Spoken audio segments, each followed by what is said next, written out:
துக்கமான செய்தியில் நான் கலந்து கொள்வதிலேயே ரொம்ப வருத்தப்படுகிறேன். பழகுவதற்கு இனிமையானவர், உழைப்பதற்கு கடுமையாக உழைக்கக்கூடியவர், அப்படி சங்கத்தை வளர்த்து கொண்டு வந்தவர் இன்று துக்ககரமாக அவருடைய இரங்கலிலே கலந்து கொள்ள வேண்டிய துர்பாக்கியம் ஏற்பட்டதற்காக நான் வருந்துகிறேன். அவரை இழந்து வாடும் அவர் குடும்பத்தாருக்கும் அவரை இழந்து வாடும் பொறியாளர் சங்கத்திற்கும் எழுந்த ஆழ்ந்த இரங்கலை தெரிவிப்பதோடு தொடர்ந்து பாடுபடுவோம். முடிந்தவரை இந்த மின்வாரிய தொழிலாளர்களுக்கும் பொறியாளர்களுக்கும் பாடுபடுவோம் என்று ஒரு சபதத்தை மேற்கொள்வோம் அவர் இறப்பிலே என்று சொல்லி முடிக்கிறேன்.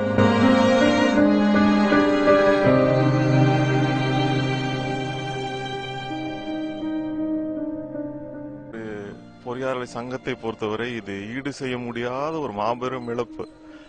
ஏனென்றால் பொதுச் செயலாளர் என்கின்ற ஒரு வார்த்தைக்கு ஒரு எடுத்துக்காட்டாக விளங்கிய ஒரு மாமனிதர், அனைத்து தொழிற்சங்கங்களுக்கு அப்பாற்பட்டு அனைவரையும் வழிநடத்தி செல்லக்கூடிய ஒரு அருமையான ஒரு மனிதர். 15 ஆண்டுகளுக்கும் மேலாக இந்த பொறியாளர் சங்கத்தை திறம்பட வழிநடத்தி வந்து கொண்டிருக்கின்றார். பொறியாளர் சங்கத்தின் 50ஆம் ஆண்டு, இது ஒரு பொன்விழா ஆண்டு. இந்த பொன்விழா ஆண்டில் திரு அசோக்குமார் அவர்களை இழப்பது என்பது, அதுவும் ஒரு மாபெரும் விபத்தில் அவருடன் ஒரு எங்களுடைய பணிக்கு ஒரு சிகரமாக இருக்கக்கூடிய 3 பொறுப்பாளர்களை இழப்பது என்பது ஒரு பெரிய இடியாக இருந்திருக்கிறது. இதை எங்களால் ஏற்றுக்கொள்ளவே முடியவில்லை. இது ஒரு கனவாக இருக்கக்கூடாதா என்று நாங்கள் நினைக்கின்றோம். ஒரு 50வது வருஷத்துல ஏதாவது செயல்படுத்தணும்னு சொல்லி அவர் விரும்பியிருந்தாரா? ஏற்கனவே பொறியாளர் சங்கத்தை பொறுத்தவரை நமது உறுப்பினர்களுக்கு மட்டும் அல்லாது சமூக ரீதியான பல்வேறு விஷயங்களை செய்து கொண்டு வருகின்றோம்.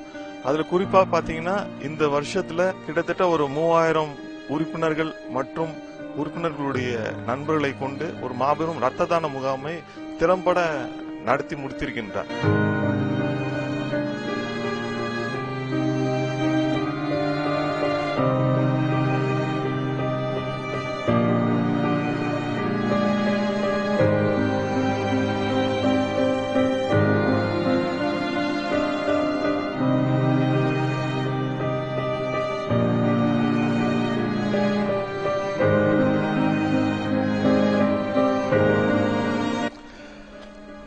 காலஞ்சென்ற நண்பர் அசோக்குமார் கடந்த ஒரு 25 ஆண்டு காலமாக நான் பழகி வருகின்றேன்.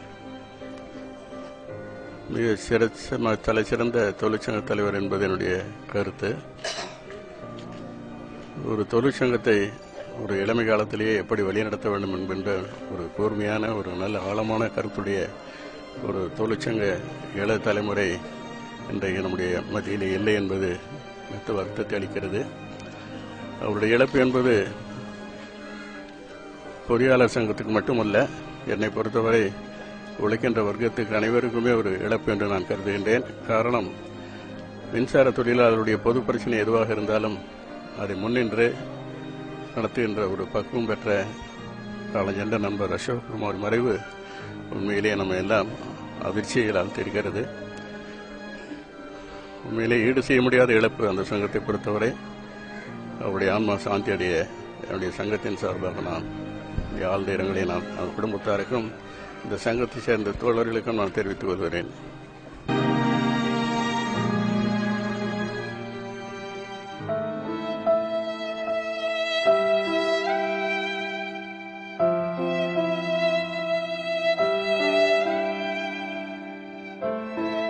2001ஆம் ஆண்டு நான் பொதுச் செயலாளராக வெளியே செல்லும் பொழுது அவர்